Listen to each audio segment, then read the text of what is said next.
Assalamu alaikum wa rahmatullahi wa barakatuh.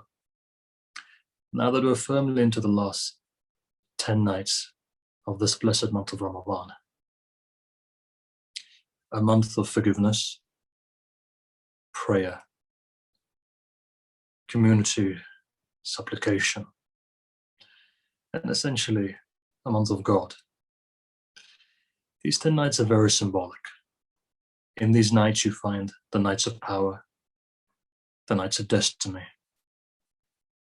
That as Muslims we believe that our entire year and our fate is written on these nights. And so across the world you'll see Muslims praying, beseeching God, supplicating, lamenting, tears of joy, but at the same time tears of urgency, knowing full well that it's these nights, especially the last remaining nights, when the doors of mercy are open, and when they're open, desires from our hearts come out. People asking for health, wealth, well-being, and a host of different asks from God.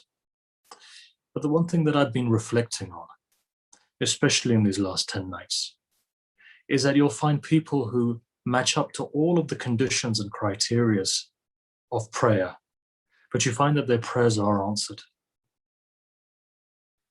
When I go through hadith literature, look at the Quran, you see time and time again, God says to the believer, worship me, but be compassionate to your parents.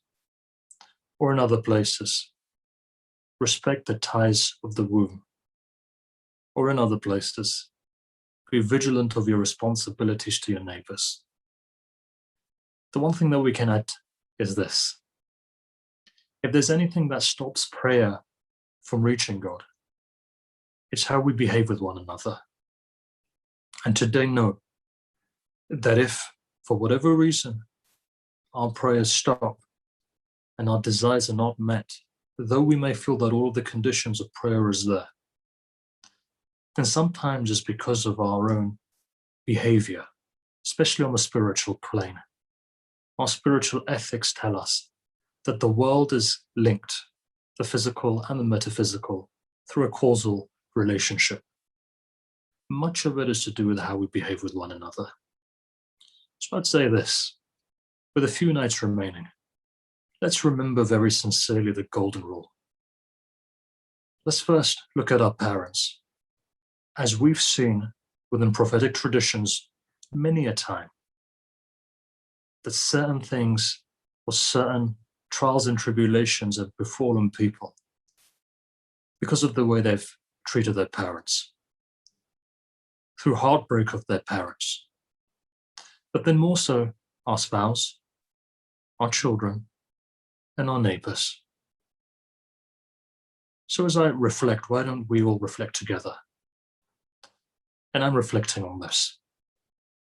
Want for others what you want for yourself. Thank you.